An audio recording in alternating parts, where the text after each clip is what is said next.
Sandman Stories presents The Son of the Soap Seller. There once dwelt a poor but worthy man named Abdullah in Meshed, the holy city, the place of pilgrimage, whose beautiful mosque with its golden dome is the glory of the kingdom of Persia. He barely managed to get a living by the sale of soap. All day long, from sunrise to sunset, he tramped the city crying out, "O brothers, buy my pure soap. There is none better in the city, as everyone knows. Even the little babes would say so if they could but speak." Still, if you looked closely at it, you would never guess it to be soap. It was black and coarse, and more like wood than anything else. If any unlucky pilgrim used it on his face or hands, it would make his skin burn like fire. But this did not often happen, for the people in Persia do not use much soap on themselves or their clothes, and sand does very well for cleaning cooking pots and pans. So it was that there were many days when poor Abdullah did not sell enough to buy sufficient bread for himself and his little boy Ahmed.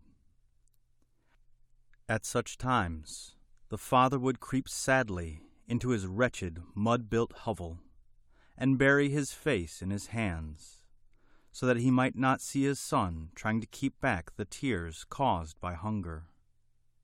The little fellow, however, now 10 years of age, would comfort his father by saying, "Inshallah, if God wills, tomorrow you will sell more soap than you have done for weeks past." And the father, looking into the bright open face of his boy, would take courage and pray that this might be so. "O brothers, buy my pure soap." But the days went on, and things became blacker and blacker, when one day an adventure befell little Ahmed. He was on his way to school, and as the sun was very hot, he sought the shelter of the big plane trees that lined the banks of the stream flowing down the center of the principal street. Women were filling their water jugs or washing clothes. A string of camels were drinking. Several donkeys were rolling playfully over and over in the water, and some dyers were wringing out newly dyed garments, causing waves of many colors to flow past. Just as Ahmed had stopped to look, a dervish, leading a fine lion by a chain, and some runners with curious hats and coats rushed past shouting, "Make way for the king! Turn your faces to the wall!" And there was the great king, seated on a beautiful Arabian horse, surrounded by soldiers.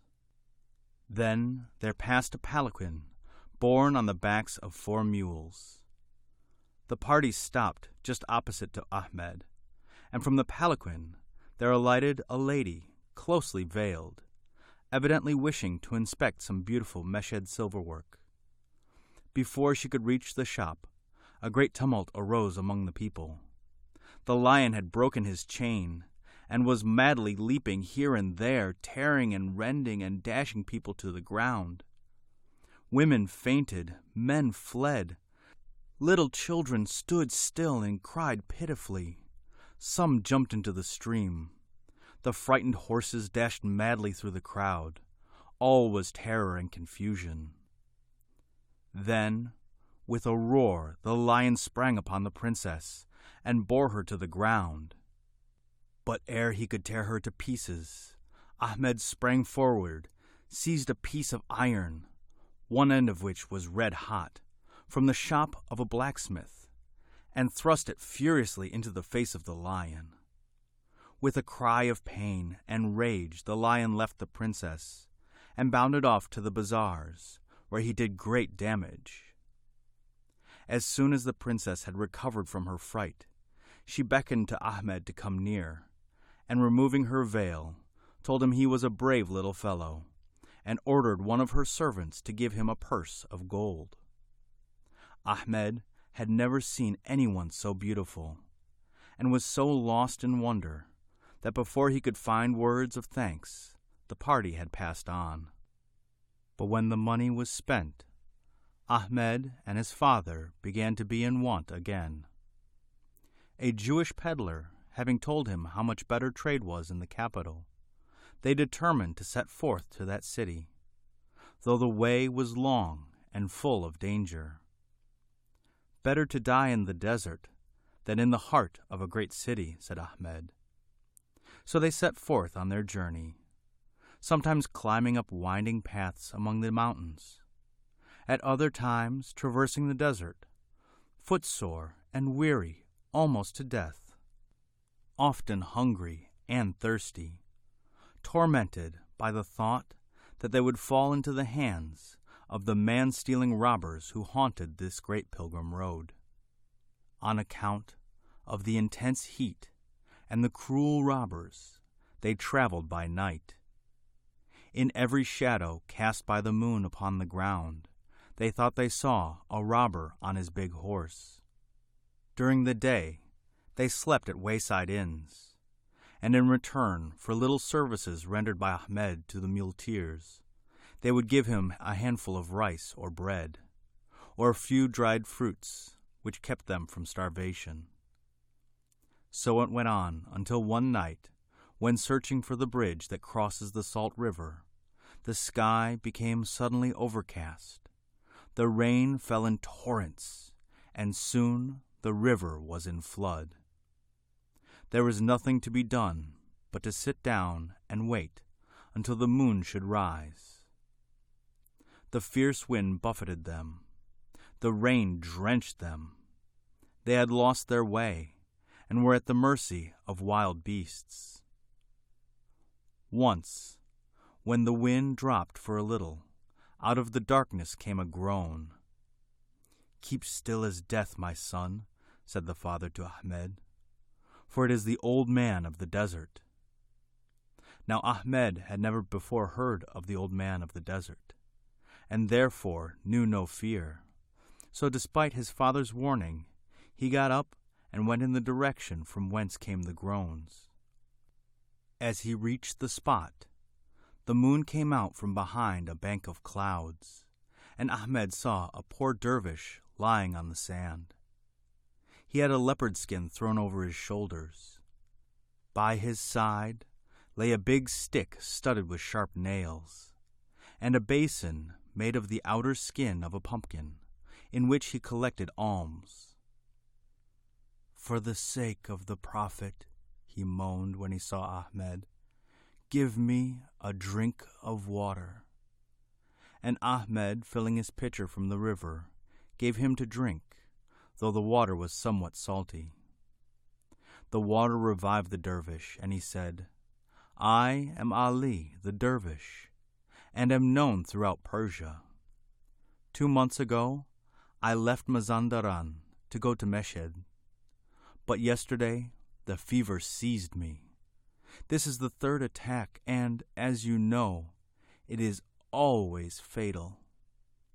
Stay with me, my son, in this dark hour, when I shall pass through the valley of the shadow of death, and when my soul shall have crossed the bridge of death.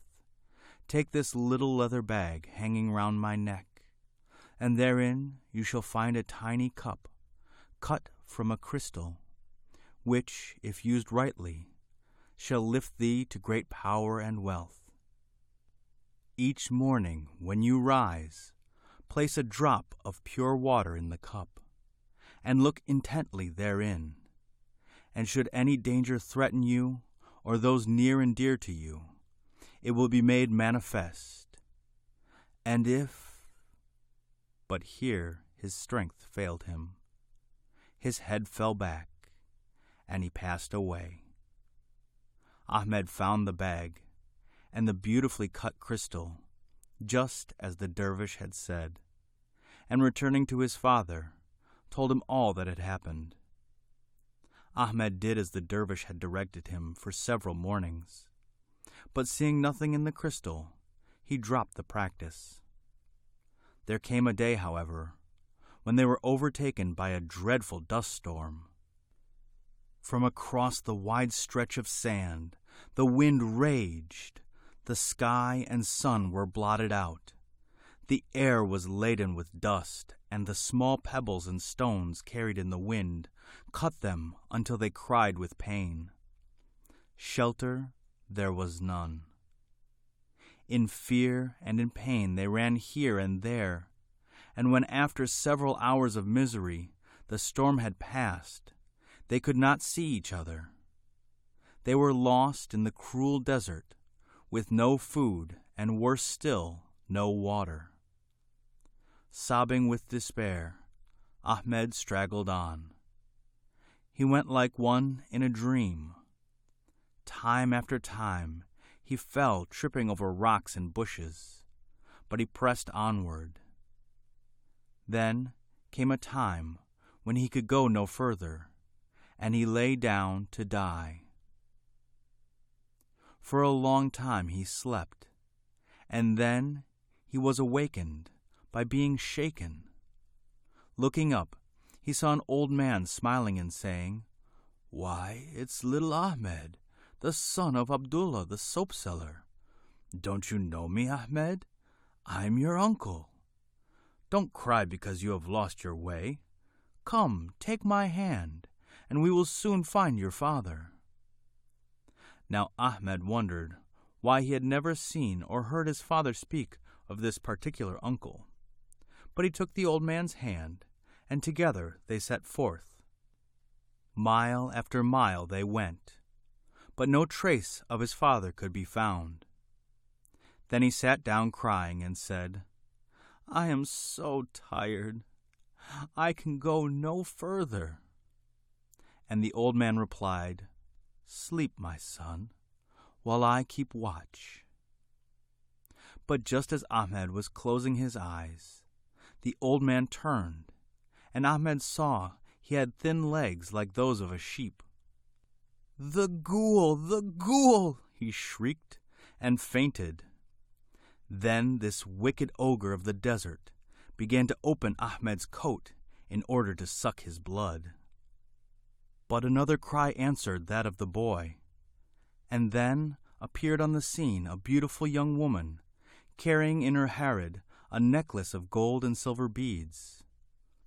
Casting but one glance at the beads, the old man flew swifter than the wild sheep of the mountains, for the sight of metal rendered him powerless to do harm. Of course, it was the princess, whose life Ahmed had saved in Meshed. The king, her father, happened to be returning from a pilgrimage, and to give a fright to her servants, she had scampered off the track, and thus had found Ahmed. At her request, Ahmed became one of the king's followers, and together with his father, whom they found the next day, they journeyed to the capital.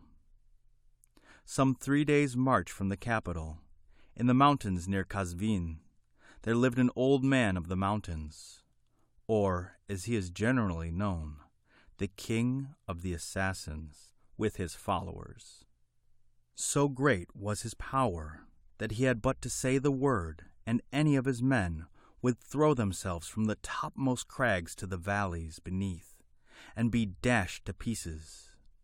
Or, at his bidding, they would travel forth to the most distant parts of the world in order to kill any persons, however great they might be.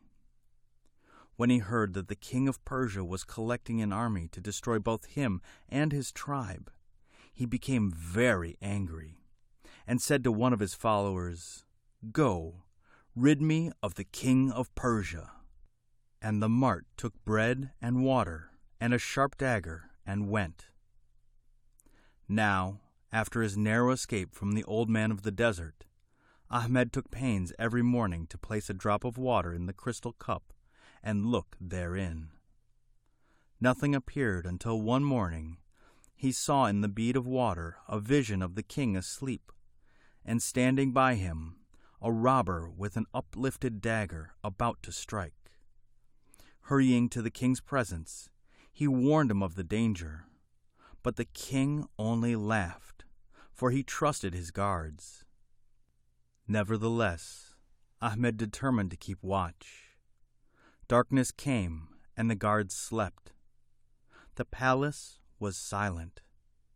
The hours slipped by, and Ahmed, weary with much waiting, was about to retire, when he perceived a dark shadow creeping into the part of the palace where the king slept.